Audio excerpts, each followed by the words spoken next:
సంగారెడ్డి జిల్లాలో ఒక పెద్ద పరిశ్రమల విప్లవానికి నాంది పలికే ప్రాజెక్ట్ వేగంగా ముందుకు సాగుతోంది. జహీరాబాద్ ప్రాంతంలో ఏర్పాటు కానున్న national investment and manufacturing zone అంటే NIMZ ప్రాజెక్ట్ ఇప్పుడు కీలక దశలోకి ప్రవేశించింది. ఈ భారీ ప్రాజెక్టుకు అవసరమైన భూమి సేకరణను కేవలం 45 రోజుల్లో పూర్తి చేయాలని అధికారులు లక్ష్యంగా పెట్టుకున్నారు. ఇప్పటికే వేల ఎకరాల భూమిని గుర్తించిన ప్రభుత్వం మొదటి దశలో అవసరమైన భూమిని త్వరితగతిన సేకరించేందుకు చర్యలు చేపట్టింది. రైతుల నుంచి భూములను సేకరించే ప్రక్రియను పారదర్శకంగా, వేగంగా పూర్తి చేయాలని అధికారులకు స్పష్టమైన ఆదేశాలు ఇచ్చారు. రైతులకు సరైన పరిహారం అందేలా చూసే దిశగా కూడా చర్యలు కొనసాగుతున్నాయి.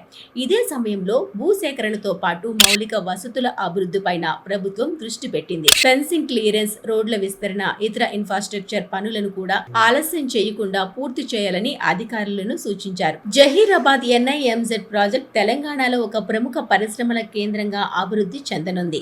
ఈ ప్రాజెక్ట్ అమల్లోకి వస్తే పెద్ద ఎత్తున పరిశ్రమలు స్థాపించబడతాయి. దీని ద్వారా వేలాది మందికి ఉపాధి అవకాశాలు లభించే అవకాశం కూడా ఉంది. ప్రభుత్వం ఈ ప్రాజెక్టును రాష్ట్ర ఆర్థికాభివృద్ధికి కీలకంగా భావిస్తోంది. అందుకే అన్ని అడ్డంకులను తొలగించి వేగంగా పనులు పూర్తి చేయాలనే దిశగా ముందుకు సాగుతోంది. మొత్తం మీద సంగారెడ్డి జిల్లాలోని ఈ NIMZ ప్రాజెక్ట్ భవిష్యత్తులో పరిశ్రమల అభివృద్ధికి మాత్రమే కాకుండా స్థానిక ప్రజల జీవితాలను మార్చే శక్తివంతమైన కేంద్రంగా మారనుంది.